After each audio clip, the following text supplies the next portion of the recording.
Okay, everyone, hello and welcome to LawCats Live. Thank you for joining us today. My name is Susie Salmon. I direct the college's legal writing program, which is ranked number 21 in the country, and I'm a clinical professor of law. Before we dive into the main event with today's star, Professor Diana Salmon, I'll just cover a few items of business. As most of you know, LawCats Live is an ongoing series of webinars that feature faculty scholarship on timely issues. If you're interested, past episodes of LawCats Live are available on the Arizona Law website at law.arizona.edu/LawCats-live-webinar-series. You can access videos of all of the past LawCats Live recordings there. A recording of today's session will be posted there as well, and all registrants today will receive an email as soon as that recording is available, and we'll have a link to the recording, and then you can also get it on the LawCats Live site. Be sure to check the College of Law's master calendar for future events, and we look forward to seeing you here again soon. So today, Professor Salmon and I will have a conversation about her recent paper for about 25 minutes, after which we will open the floor for questions. So to submit a question, you can use the Q&A function on Zoom.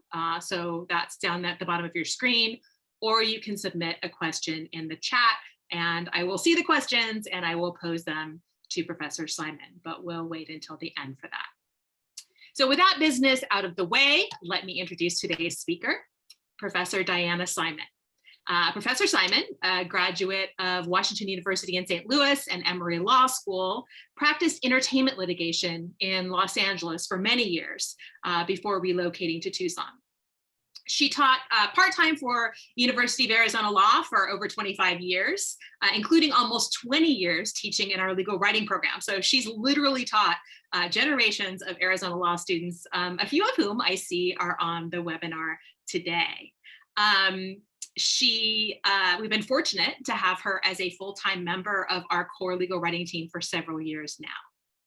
So Diana is a genius at devising workable, interesting legal writing problems that simultaneously incorporate the skills and concepts we're trying to teach, things like rule synthesis, hierarchy of authority, effective organization, persuasive techniques. But at the same time, these problems present engaging, relevant issues for the students to keep the students engaged and interested. She usually writes the problems a year or more before we use them, which makes it even more astonishing how timely they are. This year, we used a problem that she had created involving the work for hire doctrine, which guides courts in determining copyright ownership when an employee creates a work. So as she began to teach that problem this year during the pandemic, which overturned all of our usual assumptions about how our work and home lives are separated and how our jobs work, she started thinking about how this new way of working might affect the contours of the work for hire doctrine and thus ownership of intellectual property rights. So these ruminations and reflections turned into research, and ultimately an article recently published in the University of Illinois Chicago's Review of Intellectual Property, one of the country's top specialty journals focusing on intellectual property. But first, let's take a step back. Professor Salmon, why don't you tell us a little bit about your practice background, how that influences your teaching and the problems you create, and how it led you to the particular question that you address in the paper we're talking about today.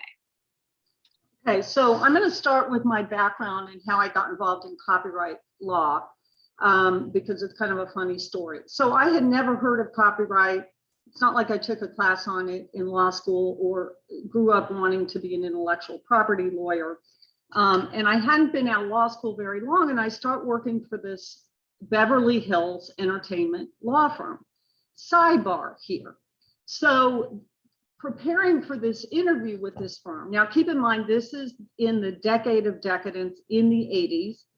I'm this naive woman from Kansas City, and I'm thinking, oh my God, these celebrities do drugs, and I'm sure their lawyers do drugs, and this interview is going to take place in a jacuzzi where I'm going to be force-fed mind-altering drugs. That's what I'm thinking. And if you think, well, that's crazy thinking, fast forward 4 years later, I'm made partner in the firm and I'm in charge of recruiting, and law students are submitting headshots with their resume. And I'm not talking about pictures on resumes. I'm talking about 8.5 by 11 headshots that models and actors submit for audition. So it's not that crazy. Anyway, the interview turned out to be a normal interview. I got the job.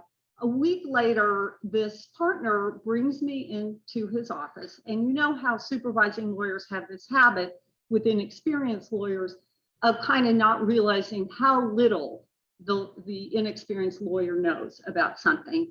And it's kind of, as the inexperienced lawyer, it's kind of like walking into the middle of a movie. You really have no idea what happened until you got there. So I'm in his office and I have zero knowledge, and he starts trying to impress me, I think, talking about the US Supreme Court case called Betamax, which I had never heard of. And I didn't know what he was talking about. I go back to my office trying to search Betamax, which was a non-starter because they weren't a party in the case. Turns out I was being asked to work on what would become one of the biggest landmark cases in the history of copyright law, called Sony Corp versus Universal City Studios. And for those of you, and I know there are people out there who are experts in the area, you've heard of that case. The question there was whether a consumer sitting at home was permitted under federal copyright law to record a show and watch it later. Today, we take that for granted. We have our DVRs, we record shows all the time to play them back. But the technology to do that didn't exist until the mid-1970s. And Sony was the first to distribute that to consumers, and they called their product the Betamax, which was why I was in the office talking about the Betamax. Our firm represented Universal, which owned the copyright in movies and television shows. And the reason we didn't sue the consumer, so Universal didn't want to sue its consumers, so instead it sued Sony under a theory of contributory infringement for making the device that allowed the consumers to copy it. That was the theory. My firm lost the case. So next time you sit down and record a show to watch it later, just remember, you have my firm to thank for losing that case. So you can put in the chat if they want to send me a thank you note after this, they can do that. Okay, so that was my introduction to copyright law, and I fell in love with the area. And so when I started teaching legal writing, I drew from that experience in using a lot of trademark and copyright issues to teach students legal writing. So before we get into the specifics of the work for hire doctrine, why don't you take a moment to give us a short refresher on the Copyright Act and the ownership of intellectual property rights? Okay, so I know we have some experts out there, but I also know we have some non-lawyers who are just, who are members of the community, graphic artists, things like that. So intellectual property rights are non-tangible property rights. They're not like the usual things we're used to, like a car or a home. It's the value of intellectual property ideas, these creative expressions and works. And it's just, copyright is just one kind of intellectual property right. There are others such as trademark, patent, right of publicity, and things like that. Copyright only protects an expression of an idea. It doesn't protect the idea itself, but it's not always easy to draw the line between what's an idea and what's an expression. So for example, if I'm creating a podcast and I want to create it about serial murders and I want to use cover art, which has an axe or blood or something like that, I want an opening with sinister music on it. And a competing podcast sues me for copyright infringement because they have similar music and similar cover art. Probably I'm not going to be liable unless their design's very distinctive and I copied it directly and it looks exactly like it. And the reason for that is those things, those elements of the work, the sinister music and the artwork, are what's called sans affaire, which is a French term that means scene to be made or scene that must be done. It just means that certain parts of a creative work are customary to a particular genre. So back in the day, for example, I represented a game show that was being sued by another game show for copyright infringement. And our defense was that the elements that they were saying were copied were things like the bright coloring of the set, the giving of prizes, having 3 contestants and a host, the use of a buzzer for contestants. Those are all sans affaire, things that you see in every game show. So though you can't sue somebody, I mean, you could sue anybody for anything, but those aren't protectable interests in copyright. How does all of this play out in the employment situation? I mean, unless you're independently wealthy or self-employed, most of us are creating our podcasts or writing our legal thrillers while we are simultaneously receiving a paycheck from someone else, from an employer. That's true. So the issue of ownership comes up most often when the dispute involves whether someone was an employee or an independent contractor. There's a lot of case law in that area. And you might think, well, that's easy to figure out. Just look at the contract between the parties. But the court is not going to be bound by what the parties say their relationship is. They're going to look to the facts behind that, the right to control, things like that. Under the restatement of agency, there's a whole list of factors that are considered. But the hypothetical I drafted and what led me to my article was where the creator of the work in this hypothetical was a law school professor. I don't know where I got that idea from. It was a law school professor who admitted that he was an employee at the time, but took the position that the work was not created within the scope of employment. It was done over the summer, during off hours, etc. And I limited the issue for pedagogical reasons so the students could really focus in on that one issue, which is the beauty of hypotheticals, because unlike being a litigator where you can't make up the facts, you can do it when you're creating hypos for students.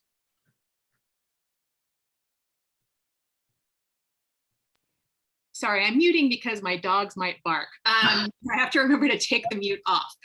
So it sounds like the scope of employment is the key question. And how does the Copyright Act define that? Okay, so the Copyright Act doesn't define it.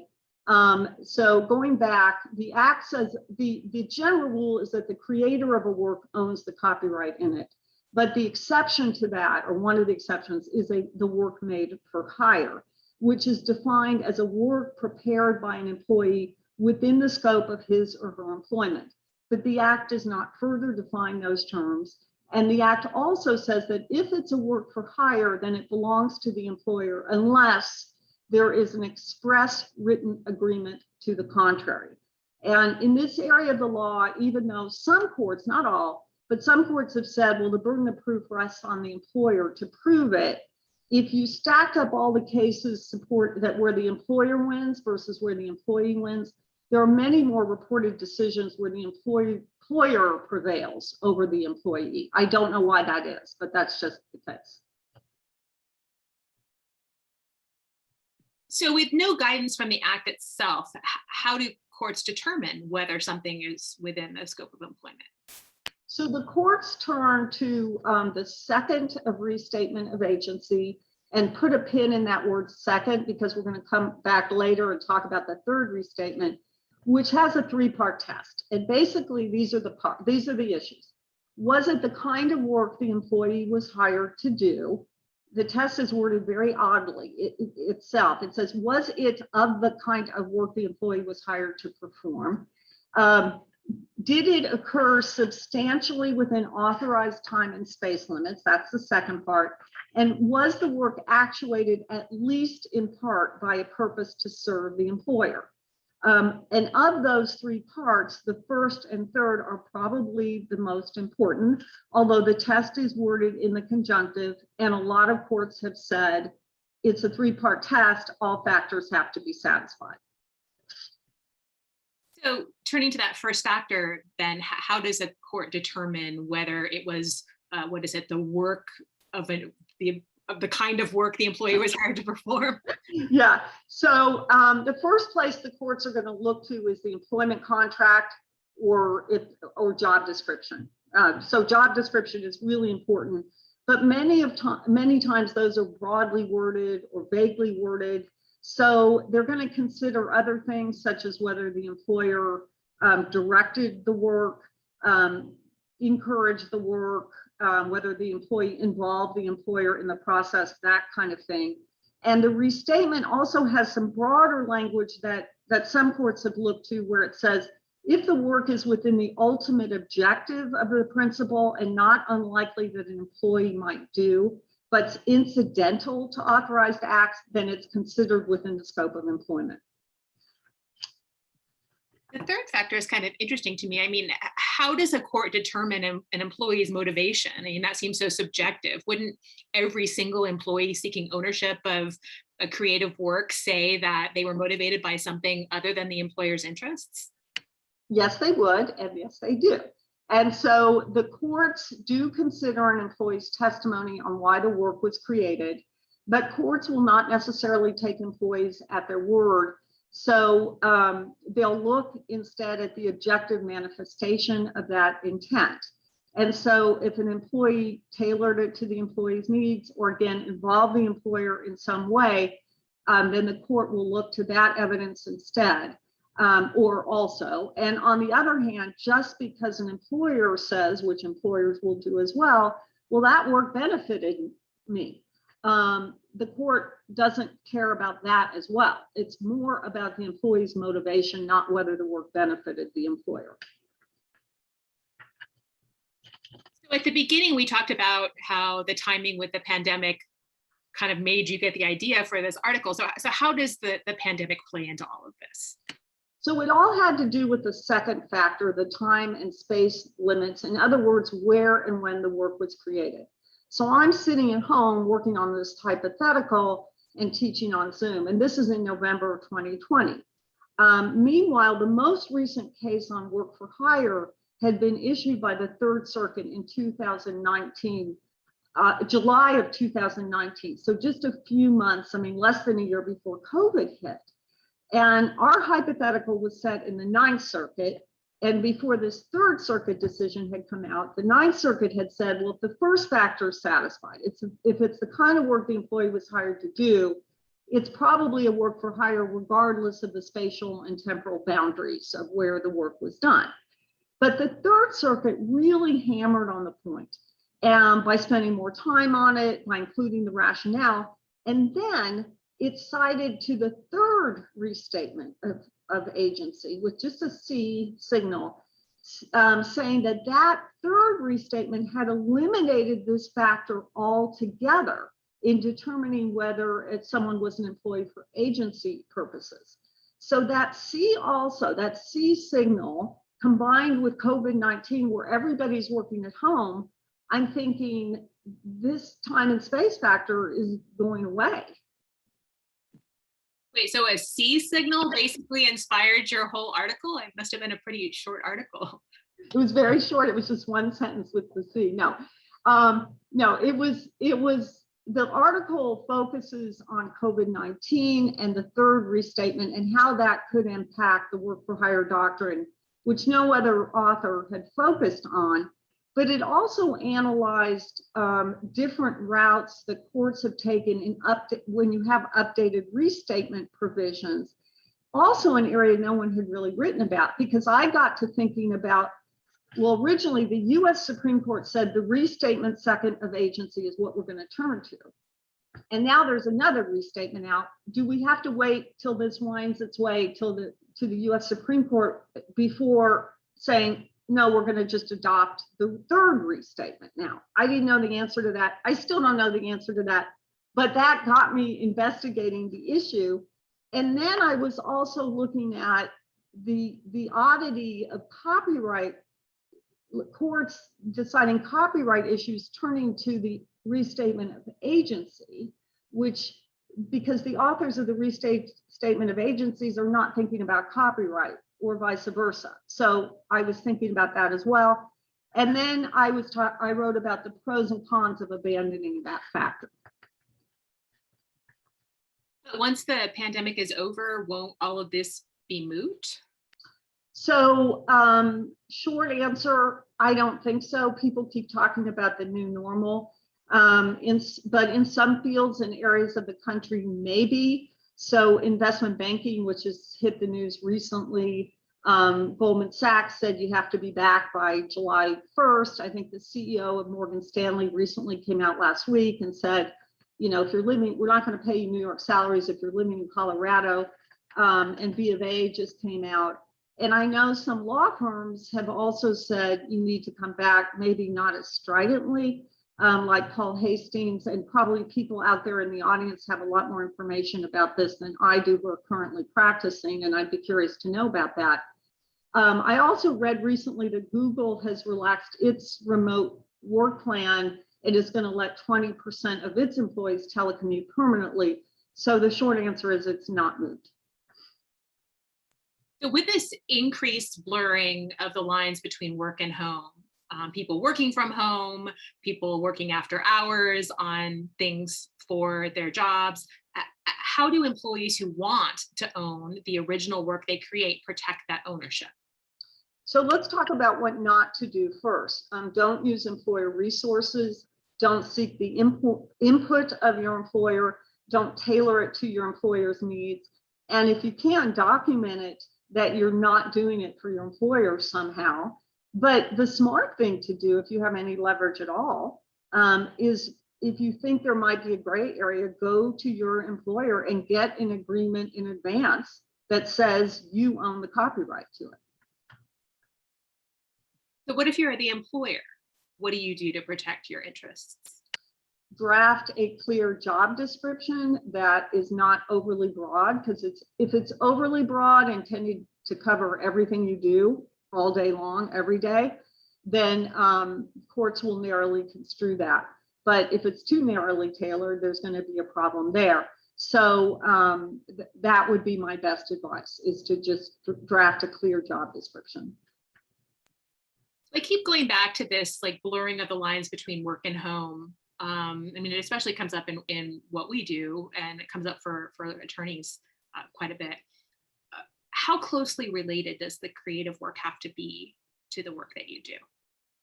So there's a lot of easy cases where it's clear the employer doesn't own the work. Take John Grisham, who I love as an author. Practiced law for about a decade, won election as a Democrat to the Mississippi House of Representatives, making $8,000. He published his book during the time he was serving in the Mississippi House of Representatives, his first book, A Time to Kill. Clearly, the Mississippi House does not own that book. Lin-Manuel Miranda worked as an English teacher at his former high school and wrote a column in a newspaper, etc. And clearly, none of those employers own Hamilton or in the Heights. But in the actual reported cases that are out there, the work does seem to be, there are gray areas where it does seem to be tied to the employer's duties, which makes sense, because usually if you're creative and you're working for somebody, it's in the area of your expertise, you're going to want to create something that your expertise is in that might be related to your employer's work. I do want to mention a case only because it deals with a lawyer, which there's lawyers, I assume, watching. It's a reported decision where if there was no time and space factor, it might have come out differently. So the plaintiff there, his job was to do case management for his cases, and he supervised a bunch of other lawyers. Being an attorney, I think we can assume, the facts don't say, but that he wasn't a 9-to-5 employee. He did the work at home. He did get the help of his employers. He used some resources of his employer, an IT consultant, to create a litigation management system to manage cases. And the court held this was not there was no job description in that case. The court held that the second and first factors were not satisfied, only the third one, and therefore it wasn't a work for hire. And this was an old decision in 1997. So imagine now, a lawyer involved in case management may have computer expertise and background, might do it at home and be working on a computer paid for by their employer, as I am doing right this minute, where the university is paying for my computer. So in that situation, then the facts would change and maybe the employer would own that work, not the employee.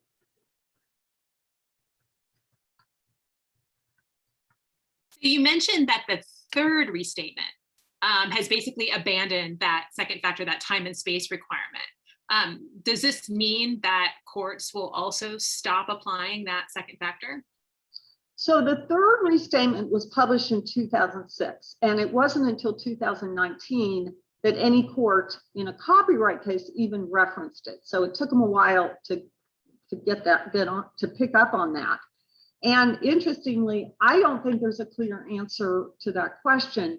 I did look at a lot of approaches, different approaches courts have taken to when there's a new restatement and whether the courts adopt it or not. And many do.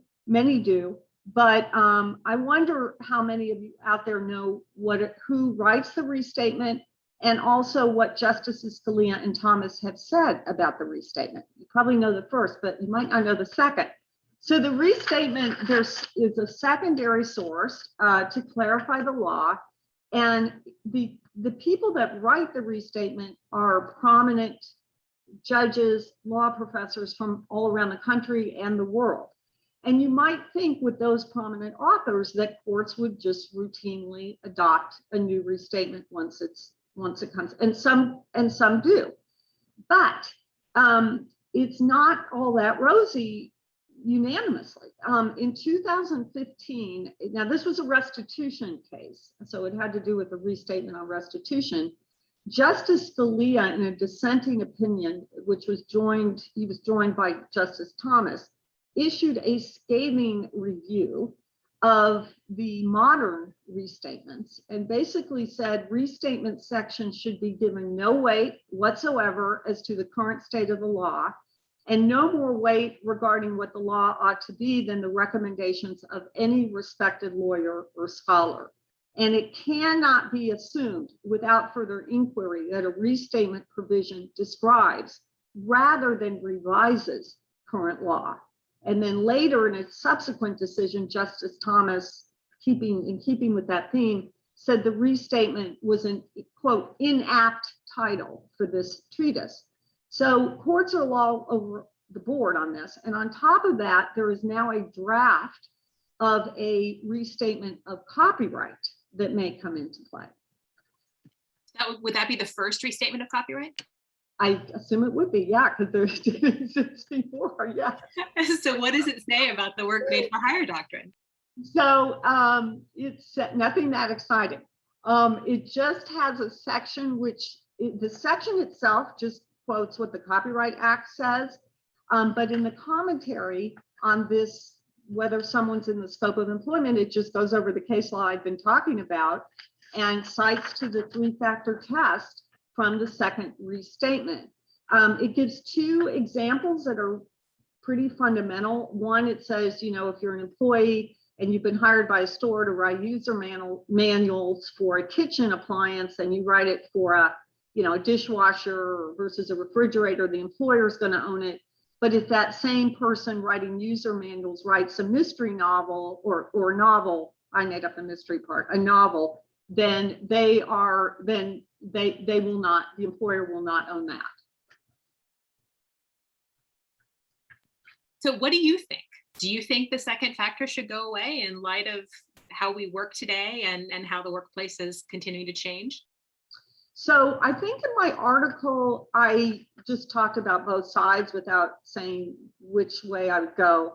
But on balance, I would say it should not be abandoned. And the reason why is I see why the authors of the third restatement have abandoned it. It makes sense with a more mobile workforce, even before COVID. And employees engage in activities on behalf of their employers, even though they're not physically at work, and even though it's not 9 to 5. And for things like tort liability, where you're trying to compensate injured victims and get a deep pocket employer, then it makes sense to get rid of that, to make sure that policy is enforced. And in that case, the employee is saying, yes, I was in the course and scope of employment. But copyright law is a very different story because the employee is pitted against the employer. The employer has greater resources to litigate the issue. And when it was passed, the work for hire doctrine was a carefully worked out compromise between artists and major publishers and studios. So anything that tips the balance in favor of employers, in my view, is not staying true to that original compromise. Okay. Well, we already have a few questions in the queue. If you do have questions for Professor Simon, please use the Q&A function. The first question that we have is, do museum curators own their intellectual property if that is unaddressed in an employment contract, but it's exhibited at a museum? Okay, tough question. Who asked that?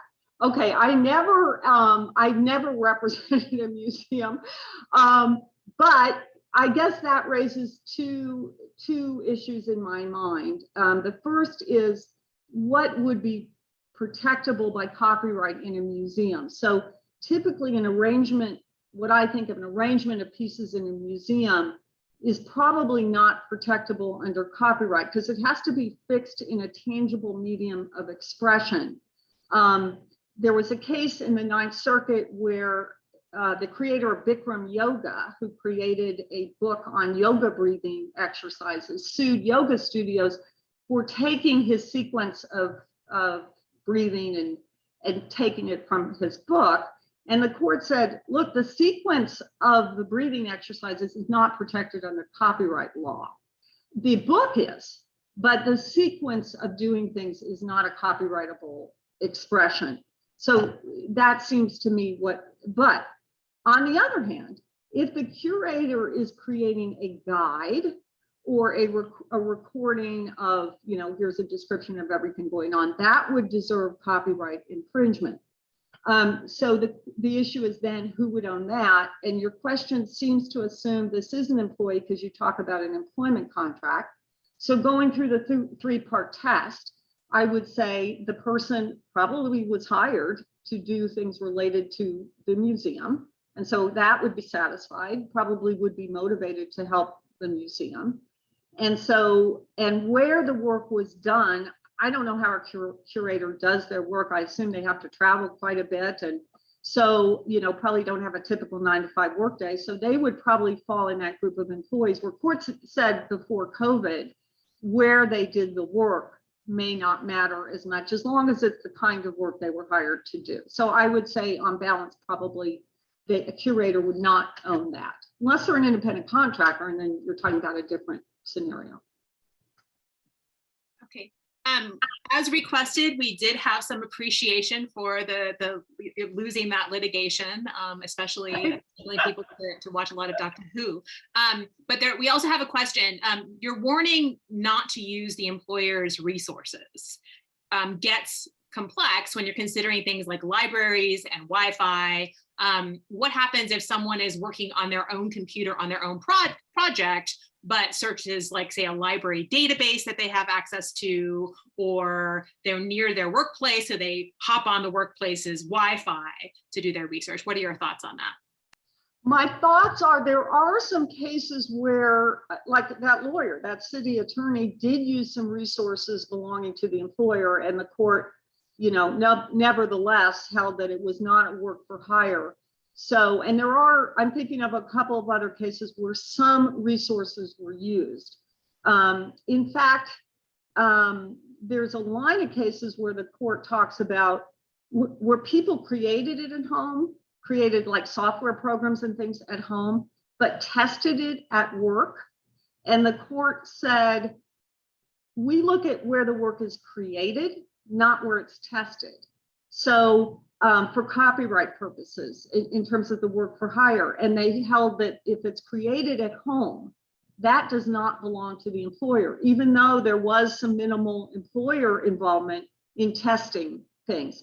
So that would suggest to me, Wi-Fi, that kind of thing, a few library databases is not going to make or break as long as these, it's not within your job description and you weren't motivated to serve the interests of your employer. We have a question that kind of goes to that first prong. Do the cases indicate that just a job description rather than something the employee has signed, like an employment agreement or an IP agreement, is enough for the employer to prove at least that first prong as to the work made for hire? It typically is where they first go to, but then I'm thinking of one case where it was overly broad and the court said, we're not going to be, because anything they do basically, falls within what they're required to do for their work. So I don't think that would be 100% what the court will be stuck to. It just depends how it's worded, I would say. Going back to sort of the blurring of lines between work and home, we have the question, do we need a new legislative tool to protect workers' rights to delineate their working hours? In France, they have something like this. And would something similar to this help dispose of that second prong, or at least give an indication one way or the other? Wow, I don't think I'm qualified to answer that question. I'm sure there are many employees who would like such a rule to protect that. I think in many industries and different kinds of jobs, that is totally unrealistic to have a 9 to 5 workday. So I don't think that would work for a lot of the fields that I'm familiar with. But yeah, I certainly, I don't know. Yeah, that's all I really have to say about that. Sorry. Another question, do you own the copyright in your law review article, or does the U of A? I actually think that John Marshall owns it, and I may own part of it too, as the author. So we may co-own the intellectual property rights in that. The University of Arizona does have an intellectual property rights, and this policy, which gets into a whole other area that I haven't really been asked to talk about. But there's an old academic tradition that's been around forever that professors own the rights in their own scholarship, and so most large institutions, and U of A is one of those, have an intellectual property policy that says we own our own work. Now, I'm no expert on patent and things where, employees are paid to do certain things, but on copyright, we do own our own work. But interestingly enough, in a smaller university, they don't have a policy. Under the work for hire doctrine, teachers would not own their work in scholarship. There is no common law teacher exception to the Copyright Act, even though people think there is not. The work for hire doctrine doesn't account for that. Here's another question that probably touches on the broader categories of intellectual property, but do student athletes have a copyrightable interest in their images? Seems to me like that might be more of a right of publicity than a copyright, or more of a trademark. I don't know. I know you can have a copyright interest in a photograph. I'm guessing probably when they sign on, I'm just guessing here that they probably sign away their rights of usage to the university once publicity photos are taken to be used with, that the university then has the permission to use those photos, those promo photos. But yeah, I don't know exactly. Here's another hypothetical. So let's say during a 1-year fellowship at a university, a fellow is asked to do an 8-episode podcast series. And I assume that means that the employer, the university, asked the fellow to do that series. What is the best way, and is there a way for the fellow to maintain control over the work product after the fellowship? So I guess this assumes away the episodes of the podcast that are created, while the fellow is at the fellowship. But is there a way that the fellow could keep the series going once they leave that fellowship and have those subsequent iterations have the fellow own those? I think that would probably be a matter of what you negotiate with the university. I mean, in anything that if we create online classes that we're getting paid for, those belong to the university. And so they can, I think the university can say, well, we're going to have somebody else now administer that content, and they can change the content. I don't think they would need your permission. So I think the best bet would be to, again, I'm not giving legal advice here because I'm retired and I don't want to violate any ethical code or anything. So, but I just think that would be a subject of contract between you and the employer on how to handle that. And this next question, it kind of makes a nice follow-up to that. The questioner says, it seems to me that you're implicitly suggesting prospective employees should try to negotiate the language of their job description with this in mind. If they think they're going to be, doing these creative works, or at least before signing, they're in the stronger position to tackle this issue, as opposed to after they're already employed. Would you agree that prior to accepting employment is the strongest time to consider this possibility? I think either time. I mean, I think either time would be fine, either at the time. I think most people, common sense. I mean, you want a job, you're not going to be negotiating in terms of the job description. And many of these large institutions have formed contracts that they're not going to spend much time negotiating with you. I mean, it'd be different if you were a very high level executive and, you've got lawyers involved on both sides who can negotiate that. So I think if you are, good on you that you have that kind of creativity, that you're going to create something that could be marketed. I mean, that's awesome. But I think if you know that really in advance, then I think the best thing is talk to your employer right then and there and say, hey, I'm working on this book. And, I just want to make sure before we get started on this that I own the copyright to that. And I'm sure an employer would say, fine, depending on what kind of work it is and how related it is. We're coming up on 1 o'clock, which is our official ending time. So I will ask just one more question. But if anyone else has any other questions and wants to stick around, we can stick around a little bit past 1 o'clock. So if an employee files for copyright registration, isn't there a presumption that the employee owns the copyright? Okay, so really good question there.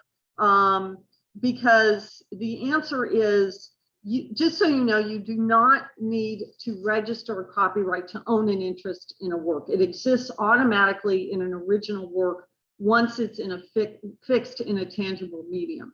But there is a requirement to register a work if you're going to file a lawsuit to protect your interest. So that's when it comes up to register the copyright. And if you do that, then there's a statute that says that's prima facie evidence of ownership and of the facts in the registration. But that is a rebuttable presumption. And if the opposing party introduces any evidence showing that the facts that you listed in your copyright registration are inaccurate, or that it's not even protectable under copyright law, then the burden's going to shift back. So just so you know, the Copyright Office doesn't verify facts when you're registering a copyright. They don't look at the fact, were you really an employee? Were you not really an employee? So that's why you can make a challenge to ownership despite a registration being filed. So that's the answer to that. Okay, well, it's 1 o'clock. Thank you all for joining us today. Again, you will receive an email with a link to the recording, and you can also find the recording on the College of Law website on the LawCats Live page. Please join us in the future. We have some really good LawCats Lives coming up. I know Karina was just telling me that we have topics booked through the end of the calendar year. So a lot of really good stuff on tap, and keep an eye out for that. So thank you and enjoy the rest of your day. We hope to see you at a future LawCats Live. Thanks for coming.